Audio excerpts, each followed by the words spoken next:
Coming up on Sports Night. Football wraps it up at Wrigley before battling for the hat against Illinois. Men's basketball gets buckets at the Greenbrier and elsewhere. And volleyball seeks redemption against its conference rival. I really don't want to be in Evanston right now. This is the worst time of the year. Really? Why? Because it's reading week, dude. Finals are next week. We just finished Thanksgiving. I can't even function because Christmas is around the corner. What else? The wind chill feels like -5 degrees every day. Oh, not to mention, last Saturday, I had to watch Ryan Day smile through his ugly, scruffy-looking beard. Hey, whoa, relax. Things are looking up here at Northwestern, Matt. How? Well, I mean, we're in the thick of basketball season. Field hockey is building a dynasty, and we get to cover it all on Sports Night. Right? Whoa!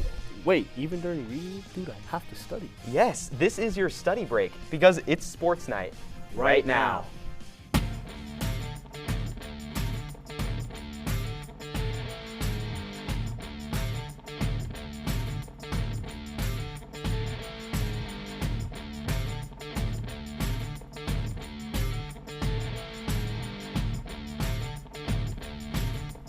Happy holidays and welcome on into Sports Night. I am and will always be Matt Campbell, and to my left, making his Sports Night debut is Calvin Kaplan. Welcome to the big leagues, my friend. Well, thank you, Matt. I heard this is the place to be. Heard from my manager last night that I was getting called up, and here I am, really happy to be on desk. Well, your manager sent me a welcome gift to give you. Here you go, Oh my gosh, wow. This is so cool. Wow. Dude, that looks good on you, man. Thanks, but where's yours? He didn't send me one, but I always come prepared, dude. It's a little tight, but... Hey, it looks good. I mean, I'm glad we're both in that holiday spirit. Okay. Oh! It's cutting off circulation in my brain. All right. Awesome. You know what else happens around holiday time? What's that? Bowl season, of course. Let's talk about it. Sitting at 5-5, David Braun and company found themselves with two options to secure tickets to the Holiday Bowl. Either snatch gold from the Gophers of Minnesota or venture to Champaign to grab a very specific, very important hat. Not this one, guys. The boys tried route number one, which ran through some confines that have been quite unfriendly to them in years past. I genuinely don't think anybody hates Big Ten teams more than Willie. I mean, look at this guy. He's disintegrating that flag. All right, down to business. Wildcats' first drive. Caleb Komolafe finds a hole and some green grass, and the legs get to churning. To the 10, to the 5, and in. Cats up big early, but here come the Gophers. How about a pitch to the outside on fourth down? Darius Taylor crib call for a 1-yard score. Good call, PJ Fleck, but Drake Lindsay wants in on the action. Drops back next drive and hits Javon Tracy for a 24-yard score, a 21-13 halftime lead for Minnesota, and bowl eligibility looks like it's slipping for Northwestern. This didn't help. Play action. Lindsley rolling right, throws a seed and finds Tracy for his third touchdown of the day. Minnesota now up by 15. What will the Wildcats do? Well, why not just hit your wide receiver one? Stone connects with Griffin Wilde on a 4-yard touchdown, and the following 2-point conversion attempt was good. Next drive, and we're back to classic Big Ten football. Ground game in full force. Joe Hyman goes untouched and can practically jog 20 yards into the end zone. Game tied at 28 heading into the final quarter. Another series. Stone, bootleg, trucks to Komolafe to retake a 7-point advantage in the fourth. Great play. Questionable Selly. I don't know what that is. But anyways, Golden Gophers tied up on their next possession, but Jack Olson saves the day with a kick under a minute. Brady Denberg with a shot to tie it up, but he folds under pressure. Kick misses left, and Northwestern hangs on to win its first game at Wrigley Field. Cue the field storm. Well, players only field storm, but the Wildcats clinched bowl eligibility for the second time under David Braun. Well, it's no Green Bay, but it was quite the frozen tundra last Saturday night in Urbana-Champaign as Northwestern took the trip to the south to face the Illinois Fighting Illini. Let's take a look. First drive of the game, Illinois elects to go for it on fourth down. A slip, though, from wide receiver Colin Dixon gave the Cats a big turnover on downs. But at the other end of the field, Northwestern, they were faced with a 38-yard field goal, and that was no problem for graduate kicker Jack Olson, as the Wildcats would draw first blood in this rivalry matchup. And then after Illinois answered back with a touchdown in the second quarter, the Cats would push for their own. Preston Stone, taking the snap from inside the red zone, he drops back, he throws to the back of the end zone and finds his man for the score. Snow Angels for Hayden Elegon II, and another 3-point lead for NU. but with just seconds remaining in the first half, Illinois would punch it in from the 1-yard line with Caden Fagan's 7th touchdown of the season. The Fighting Illini took their 4-point advantage into the locker room at the half for a break in the warmth, as well as some much-needed hot chocolate. And then, going later in the game, after a trio of field goals from the two teams to make it a 7-point lead for Illinois, we pick things up with 2 minutes left in the fourth quarter. Northwestern facing a 1st and long, and Preston Stone fires a pass to Hunter Welsing, but it's tipped, finding the grateful gloves of defensive captain Miles Scott for his 2nd interception of the game. However, with all 3 timeouts remaining, Northwestern's defense is able to hold the Illini, give the ball back to the offense with a chance for some rivalry magic. 4th down, Stone drops back, scrambles and slings it, but it's just out of the reach of Welsing. And that would be that. Illinois, finishing it out, they kneel down to confirm the 4th victory against Northwestern in the last 5 years, a feat they haven't accomplished since the 2002 season. And with bowl season on the horizon, the Cats anxiously await their assignment. They will officially find out where they're headed this Sunday. Well, it's bowl season, it's holiday season, it's also national championship season, and you can't talk about Natties without mentioning Northwestern women's field hockey. Maddie Zimmer and company traveled down to Durham, North Carolina for the NCAA Tournament Final Four. The Wildcats got a tough draw in the semifinals, playing an all-too-familiar foe who just happened to be the #1 overall seed, North Carolina. History says the Tar Heels beat Northwestern just like they did in the national championship game in 2022 and 2023, but sports aren't built on logic, as we all know. The Cats were set up for a Final Four revenge tour. In the semis, the Heck sisters got the Tar Heels on the board. Riley first and Kara to follow to take a 2-0 first quarter lead, but Northwestern battled back, getting a second quarter goal from Maya Zavoinovich, a third quarter goal from Olivia Bent-Cole, and a game-tying fourth quarter goal from Ilsa Tromp, setting the game to overtime. The Cardiac Cats sealed a fantastic finish with a 1-in-a-million stroke of luck. A Grace Schultz shot ricocheting off the foot of Sietske Bruning and past Merit Skubish for the game-winning goal. Guess what?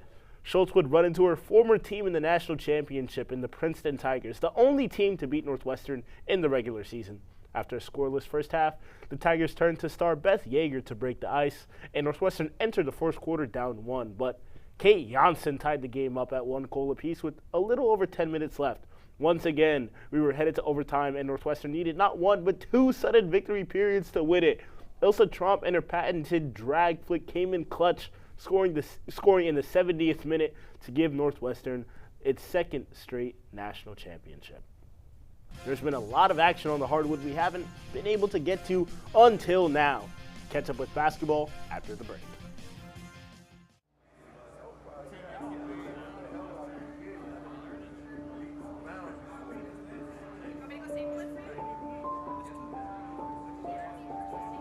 Trying to work my way out of the prison system was the most difficult challenge of my life. It only became tangible once I became a Northwestern student.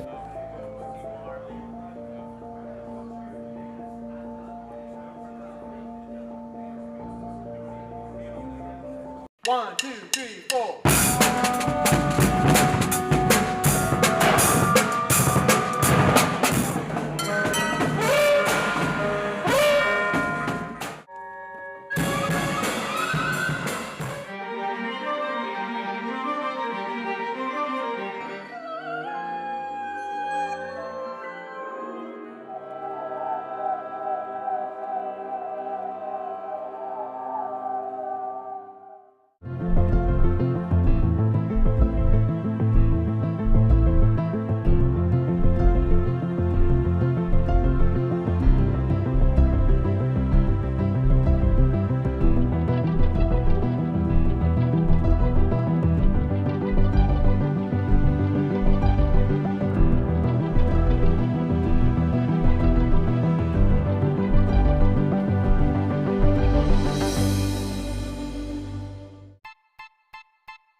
My relationship with Giannis is unique. We're from the same country, we're from the same city. Being a Northwestern alum, I think, has tremendous advantages in the sports industry. To me, that community, it's been with me for 20 plus years.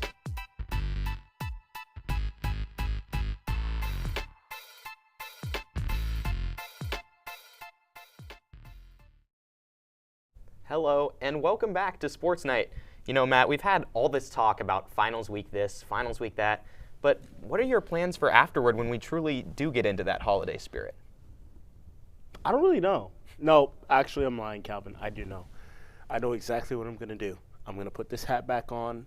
I'm going to go to my living room couch with a glass of eggnog in hand, pick up the remote, flip the TV to CBS to watch my Jets lose the last 4 games of the regular season.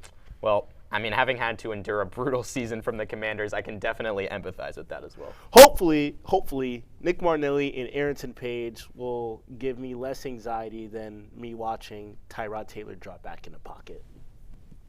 While we were away, Northwestern men's basketball was busy in action against 3 power conference opponents. To kick things off, the Cats traveled to West Virginia for the Greenbrier tip-off. First up on the 21st, were the Virginia Cavaliers, who took down the Cats by 5, 83-78, in a tightly fought contest. Leading the way for Northwestern were the transfer duo of Jaden Reed and Arrington Page, who each had 20-plus points, but could not come clutch down the stretch.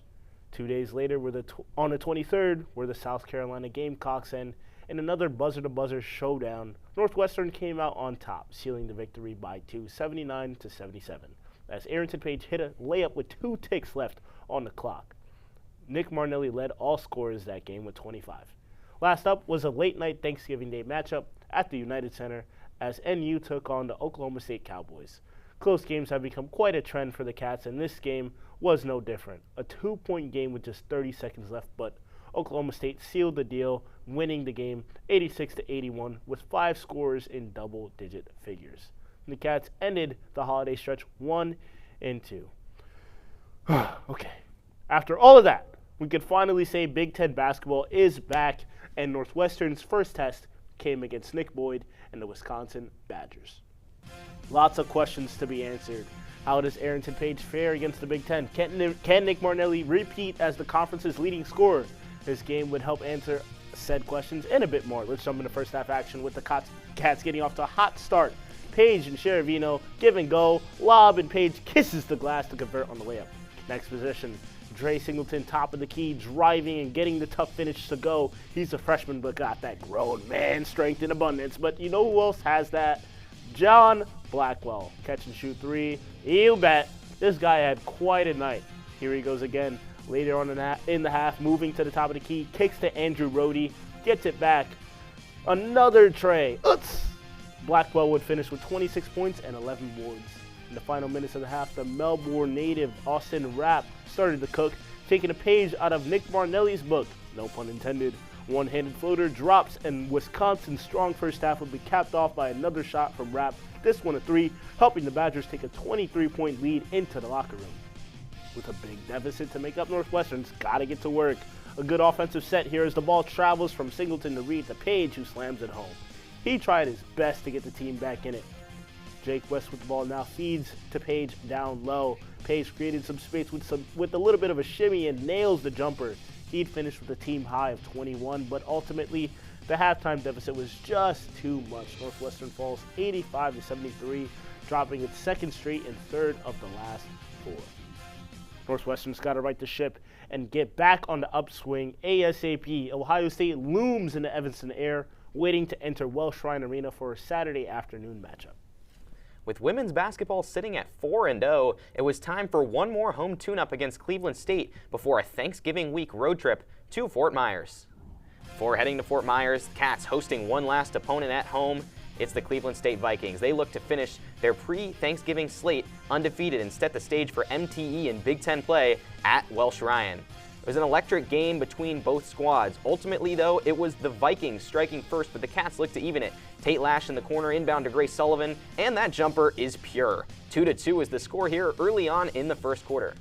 Cleveland State would put a hurting on Northwestern. This time it's Colby Maples. Zamaya Walton Honor, she gets around outside the key, jukes left, and the jumper ultimately falls. The Vikings would lead 20-9 at the end of the first. Still plenty of time, though, to make up the deficit for the Wildcats. And it's Caroline Lau finding Claire Keswick. She puts up the 3-ball money. The sophomore coming off the bench and making a splash early on. How about some more Keswick dominance? Deja Turner corralling the offensive board right there, dishes it out to Lau. The Cats swing it around right to Keswick. Right wing three is butter. Time winding down in the half, and the Cats trail by just one.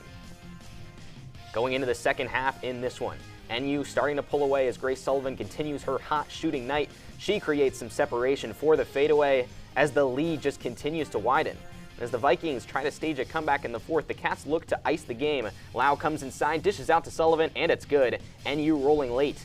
And the comeback attempt would ultimately be to no avail. Clock ticks down at the Welsh, and it's the Wildcats taking the 75-68 victory, which brings their record to 5-0. Next up, a trip to Florida for the Elevance Health Fort Myers tip-off. With the perfect season still alive, the Northwestern women's basketball team traveled down to Fort Myers to play in the Fort Myers tip-off. For its first game, Northwestern played Abilene Christian in a matchup of two Purple Wildcats. Northwestern led 21-18 after the first quarter of that game and led 29-25 at the half after a very low-scoring second quarter. Things got tight near the end of the game as Abilene Christian outscored Northwestern 22-16 in the third to take a 46-45 lead into the fourth. Northwestern, though, came through in the clutch, going on a 7-0 run to take a 56-50 lead, and Tate Lash hit 4 late free throws to seal a 62-59 victory. In the second game down in Fort Myers, the Wildcats took on better competition against an SEC opponent in Missouri. The Tigers jumped out to a modest 42-36 lead at halftime before the Cats outscored Missouri in the third quarter 22-20 to make it a 4-point game heading into the fourth. But the Tigers built on their 62-56 lead before the game was over, outscoring Northwestern 23-12 in the fourth quarter to leave Fort Myers with an 85-70 victory. Despite Grace Sullivan putting up a career-high 31 points, the Cats returned home yesterday to take on Kansas Jayhawks in a Power Conference matchup. NU fell to Kansas 74-62 after getting outscored 44-28 in the second half. Grace Sullivan continued her success with 24 points in the losing effort. Next for NU, a matchup against the number 23 ranked Ohio State Buckeyes at home on Sunday. Rivalry week wasn't just for the FBS. Volleyball got a taste of it as well. We recap after this.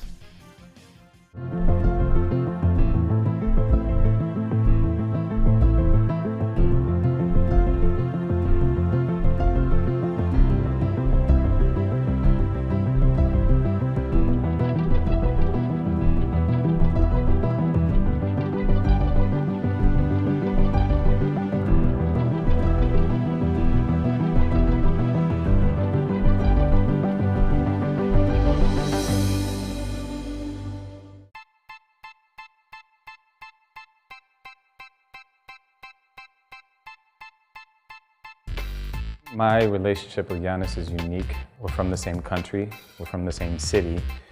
Being a Northwestern alum, I think, has tremendous advantages in the sports industry.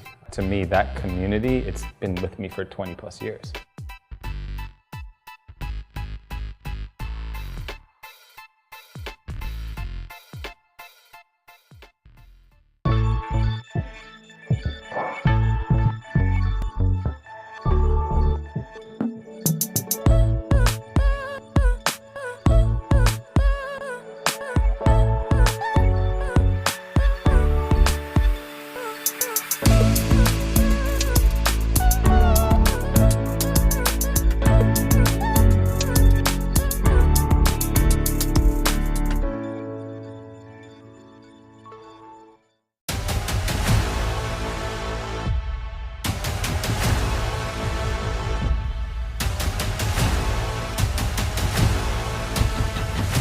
Ready, set, go!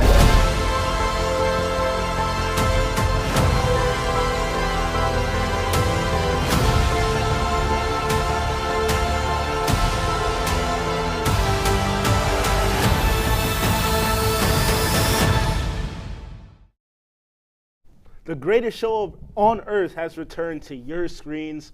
Welcome back. Well, Matt, greatest show on earth is maybe a little bit of a stretch. Okay, what show out there is better than SportsNight? I mean, I'm a big Office guy. Okay, you know what?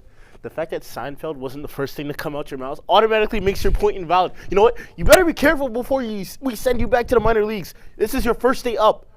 You better calm down. Yeah, I mean, hey, my plan is to follow in George's footsteps and get to work for the Yankees someday. This is only going to be a momentary setback for me. All right, you know what? You're really going to take off our sports directors in there. Take a look over there. They're not happy with you right now, so you better lock in. You know, I can't help you. Just do your job. Just talk about some volleyball, please. Fine. Thank Let's you. talk some volleyball then. With its season set to conclude, Northwestern Volleyball had one last test on Thanksgiving weekend against its in-state rival. Northwestern Volleyball shopping for a win on Black Friday as the team made the short trip south to Champaign to finish its season against the Illinois Fighting Illini.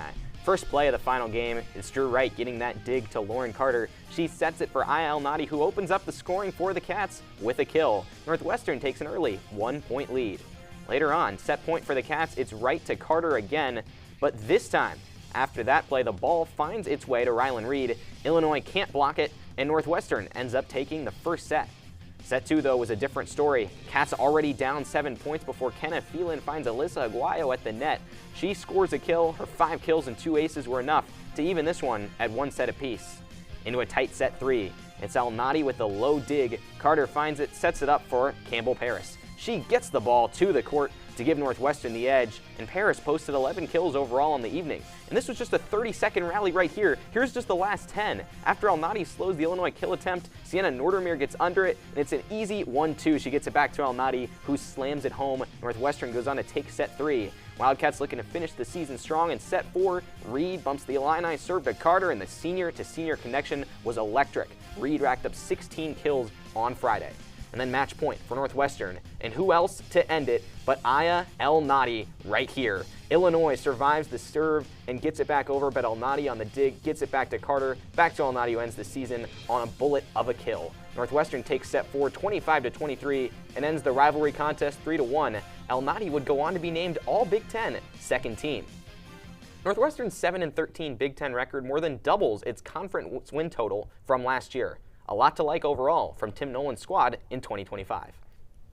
On November 22nd, the women's cross-country team traveled to Columbia, Missouri to compete in the NCAA National Championship race. The women had already proven themselves to be one of the most dominant teams in program history, and they cemented themselves with that reputation at Nationals, finishing 18th overall as a team. The Cats delivered their best ever finish since the race's expansion in 1998. Led home by junior Sky Ellis in a time of 19 minutes 59 seconds. The Cats once again showed their running pack skills as their first and fifth runners were separated by just 32 seconds, and they averaged a team high of 20 minutes and 2 seconds for the 6-kilometer race.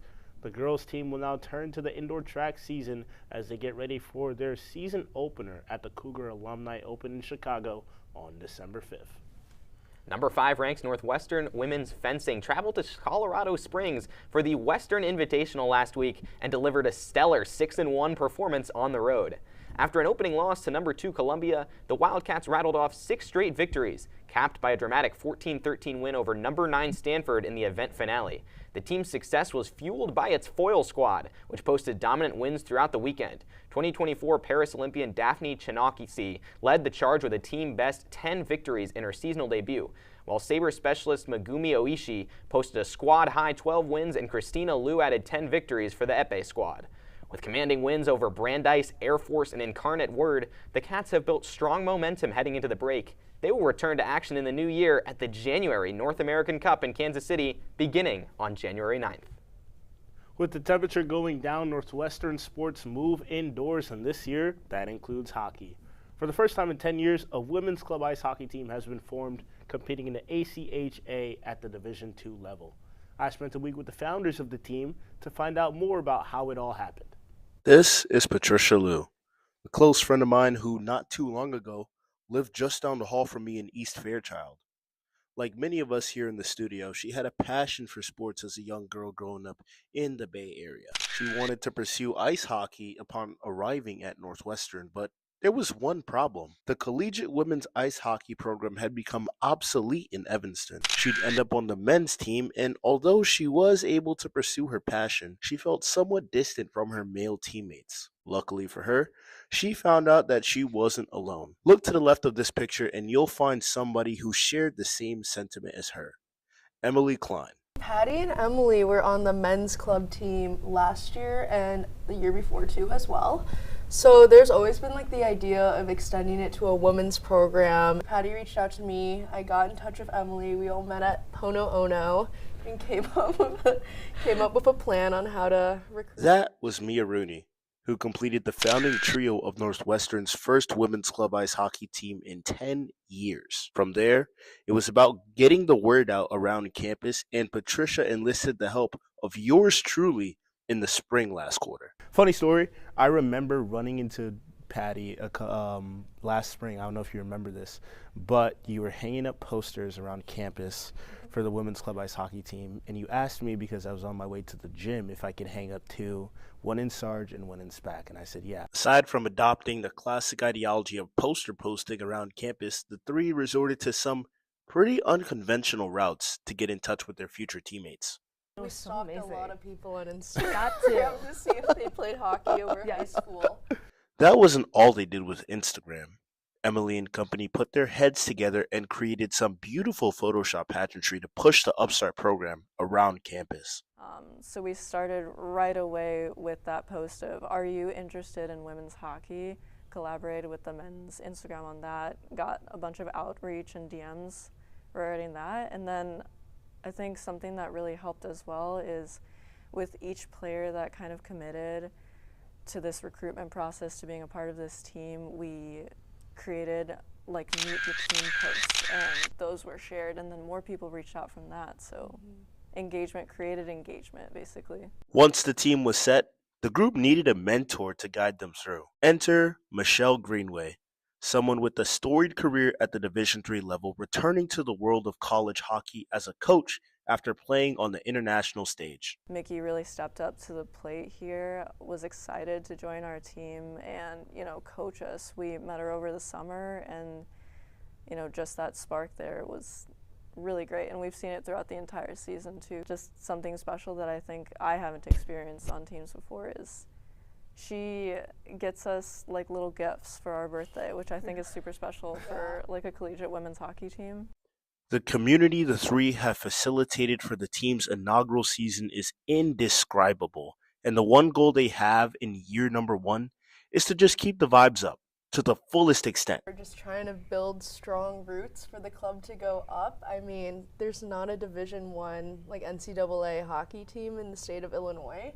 So I would say that's the ultimate goal. Going in with culture in mind first, of creating a space where people want to come to Northwestern University and want to play on this women's club team, to eventually to start, making appearances at the national championship for the ACHA, and then eventually, of course, creating an NCAA team. It'd be cool and awesome for women's hockey in general, for Northwestern women's hockey to be the first NCAA hockey appearance in the state of Illinois. It's so very inspiring to see young leaders in women's sports, leaders that are the same age as me, keeping the great sport of ice hockey alive in purple and white. And I am so excited as a fan and a journalist to be following this team throughout its 2025-26 campaign. For NNN Sports, I'm Matt Campbell, and I'll be sure to be keeping up with women's club ice hockey in their first campaign in the club sports world in 10 years. Sending it back to you guys in the studio. Thanks again to Mia, Patricia, and Emily for their time, and from all of us in the studio, we're wishing you a great 2026 season. Here's how you can catch the Cats. Men's basketball takes on Ohio State in its Big Ten home opener. Women's basketball also squares off against the Buckeyes in a 1 p.m. tip on Sunday. And right before everybody goes home for Christmas, Nick Martinelli leads Northwestern into the first of 3 consecutive non-conference games. Don't go anywhere. You know what comes after this. It's Plays of the Week, coming right up.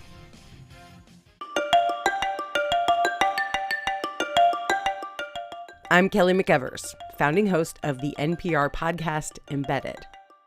I'm James Edwards, host of the Unresolved podcast from Frontline. I'm Antonia Cereijido, former senior producer of Anything for Selena podcast and current executive producer at Elias Studios.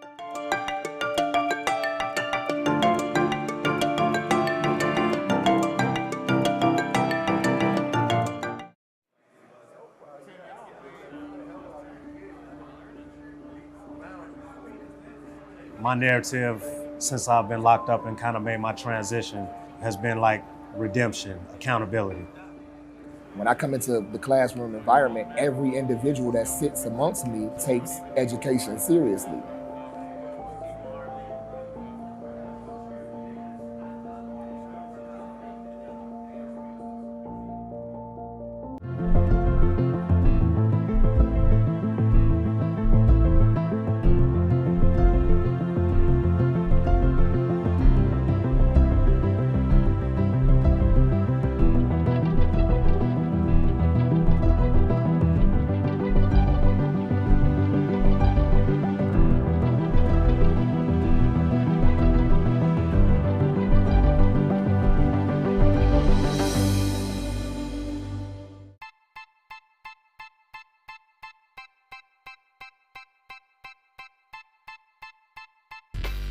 My relationship with Giannis is unique. We're from the same country, we're from the same city.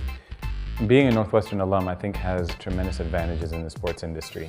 To me, that community, it's been with me for 20 plus years.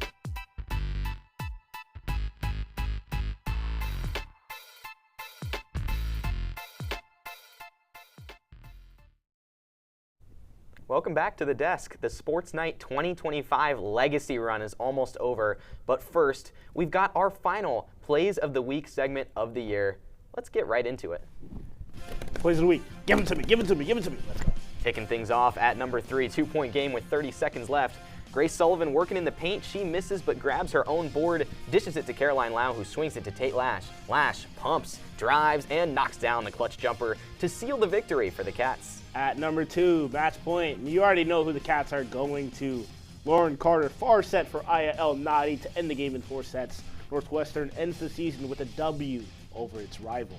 And at number 1, tie ball game, less than a minute on the clock. You know where this is going. Pressure couldn't be higher. That doesn't matter for Jack Olson as he delivers and nails the 33-yard game-winning field goal to send Northwestern to its second bowl game in 3 years. I miss Plays of the Week, man.